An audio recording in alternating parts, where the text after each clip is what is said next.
তুমি কি কখনো এমন কাউকে দেখেছো যে চোখের সামনে নিজের সবকিছু ধ্বংস হতে দেখেও শুধু চেয়েছে এক নতুন পৃথিবী গড়তে? তুমি কি কাউকে দেখেছো যে অন্ধকারের মাঝে থেকেও স্বপ্ন দেখেছে আলোয় ভরা ভবিষ্যতের? নাম তার উচিহা মাদারা।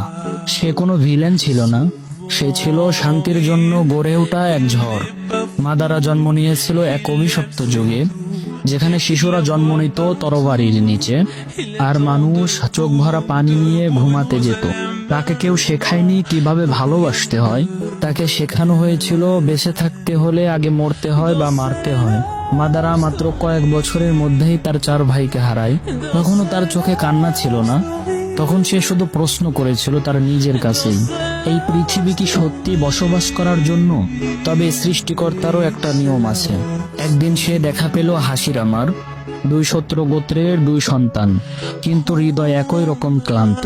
একসাথে তারা স্বপ্ন দেখেছিল একটা এমন গ্রাম গড়বে যেখানে আর কোনো ভাই যুদ্ধক্ষেত্রে মরবে না, যেখানে শিশুরা হাতে অস্ত্র নয়, হাতে ধরবে একজন আরেকজনের হাত।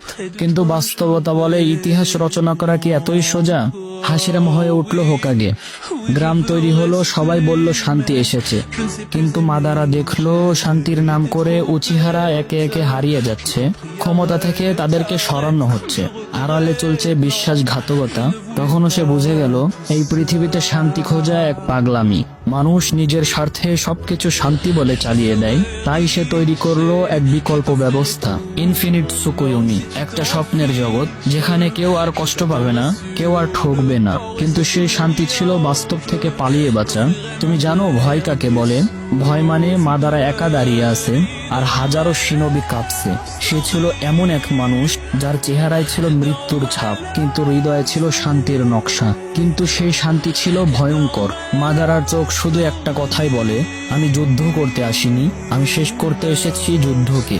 এক সময় সে বলেছিল, আমি সেই ছায়া যাকে কেউ ধরতে পারে না, কারণ আমি কখনো আলোতে দাঁড়াই না। তুমি জানো একজন মানুষ কবে হারে?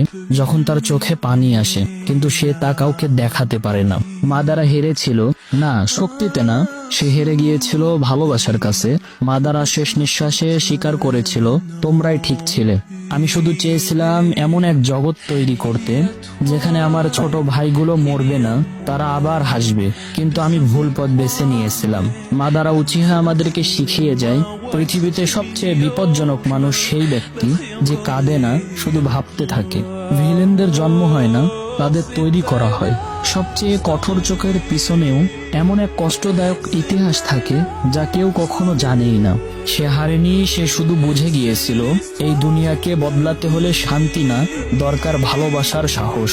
মাদারা উচিহা মারা যায়নি, সে রয়ে গেছে প্রতিটা সেই চোখে যা দেখে অন্যায় আর বদলাতে চায় দুনিয়াকে।